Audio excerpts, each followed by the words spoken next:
Good morning, all. Here's the Horstmann DC injection brake that I just got done repairing. It is type 4-008-39-0092 HD433 Statomat. Now, what had happened was that on output number 2, this runs two motors. You have output number 1 and output number 2. On output number 2, the SCR diode power module failed, and it shot back up into the isolated firing channel for that SCR diode power module, shot back up through the gate and took out this power transformer, this 27 ohm resistor, this 47 ohm resistor, and this BC490A PNP transistor. It took out a lot of items in that isolated power supply. What I had to do, in addition to replacing these components right here, the transistor and two resistors, we could not get this transformer. This transformer was made special for this Horstmann DC injection brake, and it's not out there. We can't find it. So I installed a different type of transformer that would replace this one right here. Now this one, on the primary, it's 17.5 volts AC in, and its output is 6 volts AC to power up that isolated firing channel. The transformer that I installed, it's 115 volts AC in and 8 volts AC out. Now, 17.5 volts AC and 115 volts AC, they're not the same, so I couldn't connect the primary of the new transformer to the same place on the board as this primary. So what I did was I took that 115 volts AC and brought it out to the terminal board right here, soldered it to the terminal board pins where the 115 volts comes in and powers up the control. At the end of the video, I'll show you my drawings of the repair. So right now I have 115 volts AC powering up the control and powering up the isolated firing channel. I have a light bulb load on output number 2 that's going to show us that DC is being sent out to those light bulbs, and that that output channel number 2 is working. We have 24 volts through a switch that will enable that output number 2 to the light bulbs. So we have 115 coming in, the control is powered up and the isolated firing channel is powered up. Here's 220 applied to L1 and L2. Turn the switch on, applying 24 volts to that input. The red motor running LED has come on. Now I'm going to turn this switch off. There, output number 2 is turned on. And we have the two green LEDs indicating that output number 1 and output number 2 are turned on. In a few moments, those light bulbs will turn off.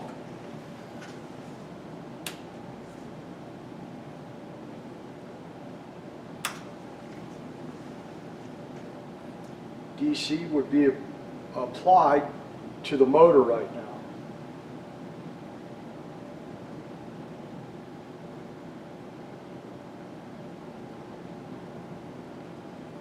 Now, I have another video of the complete hookup of this Horstmann DC injection brake that's stopping a motor, and I'll put a link to that video, and you can see it actually stopped the motor.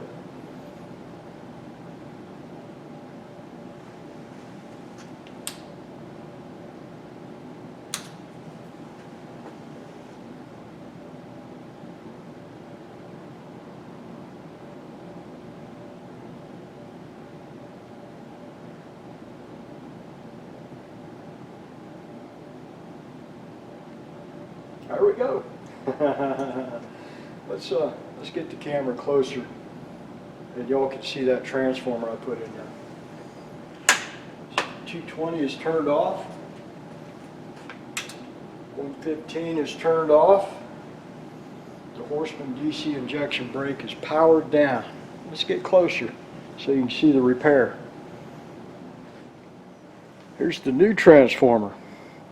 It picks up, it's 115 from the 115 terminal board input on the primary side right here.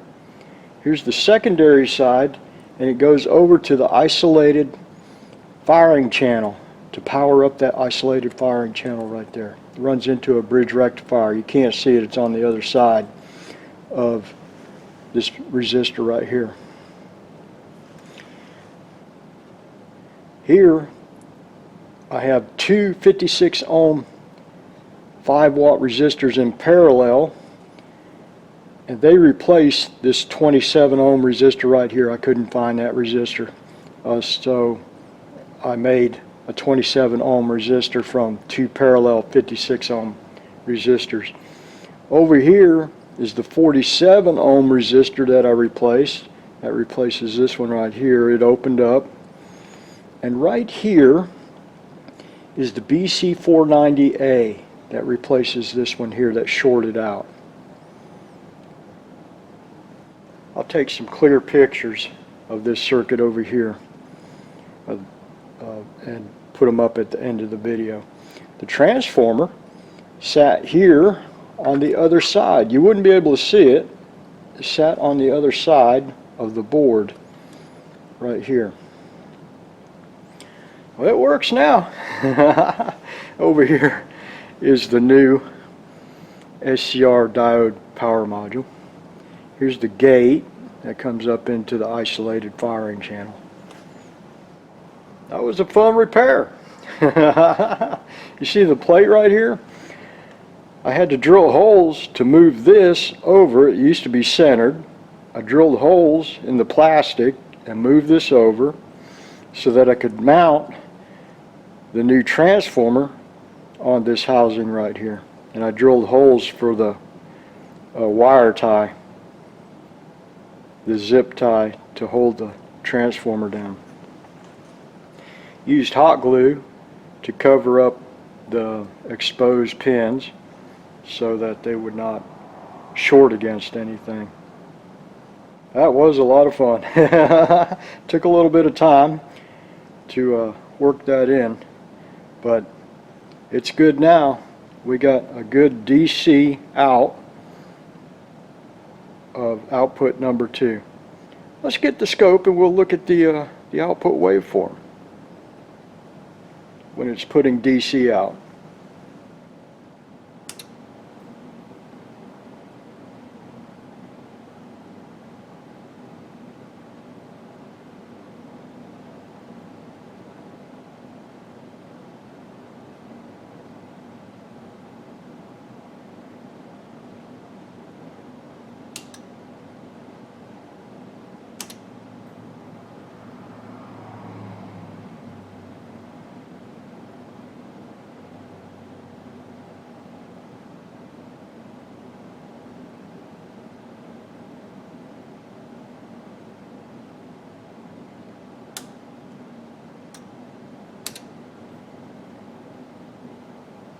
Those are good waveforms right there.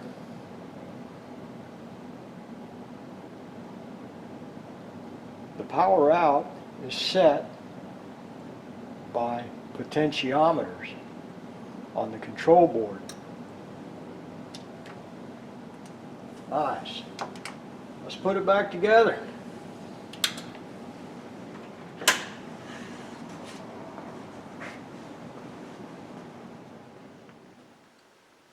Hello all.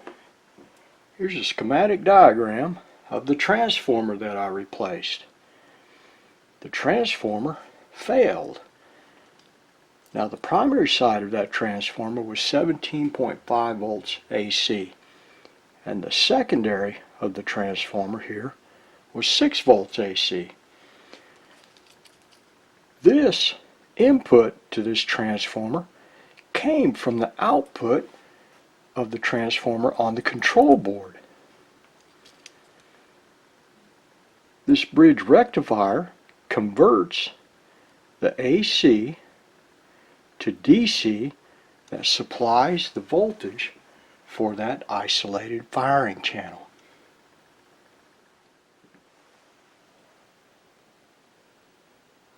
Here's the circuitry that drives into the gate of the second SCR diode power module. These are wires that go down to SCR2 gate and SCR2 cathode. When that SCR failed, it wiped out this 47 ohm 1 watt resistor, this 27 ohm 5 watt resistor, this PNP transistor in a TO92 package, part number BC490A. Everything else in that circuit survived, except of course the transformer that we replaced. So here's the output side of the optocoupler. When the control board is driving into the LED of that optocoupler, photons are emitted into the base of that photo transistor, and that pulls pin 5 to this isolated ground on the emitter, and that connects the base of this PNP transistor to ground, isolated ground, and that, here's the power supply input to that circuit from the bridge rectifier and filter capacitor that we saw in the last schematic drawing. Current flows from that circuit through base, through the emitter base to ground, and that causes this transistor to conduct, and now current flows emitter collector through this forward biased 1M4007 diode through the 27 ohm resistor into the gate of that second SCR power module. Here's the input side of the CNY 17-3 optocoupler. The anode is connected to the control circuitry on the control board through this 510 ohm resistor, and this wire right here runs back up to the control board. Logic ground of the control board is connected to the cathode side of the input LED of that optocoupler. Here on terminals 1 and 2 of the K1 connector, we apply 115 volts AC, and that powers up this primary winding of this transformer right here. This card in front of this transformer that plugs into this connector right here determines whether this input is 115 volts AC or this input is 230 volts AC. So when you wire up that transformer that created the isolated firing channel voltages, you look at this card, and if it says 115, you're going to wire that primary for 115. But if it says 230, you've got to wire that primary of that isolation transformer to 230. I don't know if you can see it, I got another picture, but I soldered the primary windings of that isolation transformer that creates that isolated DC voltage for that firing channel that drives into the gate of SCR2 power module. I soldered those wires down here. Now, this transformer right here, it makes the AC voltage on its secondary side. It makes the AC voltage for the control and the input to that isolation transformer. Remember, the isolation transformer was 17.5 volts AC. That is derived from the secondary of this transformer right here. To change from 115 volt to 230, you would pull this little cord out and flip it around until you see 230 volts, and then plug it back in. And that would set up the primary winding of this transformer to 230. So you have to pay attention when you wire up that isolation transformer. You have to pay attention to this value right here. Here's a close-up picture of the K1 connector, and you can see these wires right here soldered to terminal 1 right here is soldered to terminal 2 on the solder side. When I apply 115 volts AC to these two terminals right here, it will route itself into this transformer up here and also to the primary of that new transformer that we installed. Just be sure you look at this little cord up here. Put that back in the window. You look at this little cord right here, because this is going to determine how you wire that primary winding of that replacement transformer. Whether you wire it for 115 or wire it for 230. There you go, folks. Complicated? Oh yeah. Took a little bit of figuring and a little bit of poking around down there with my meter to get all the bad stuff removed and replaced. Yes, sometimes these things get a little bit complicated, but that's our job. That's what we do. We can't get around it. If we could get around it, this stuff would never break. Alright, I gotta go in the backyard and feed the birds, and I gotta feed myself. Doggone people, you ever eat? Every now and then I do. Okay, have a good night all. Enjoy the time with your family. Enjoy the time on this side of the dirt. The time goes by too quick.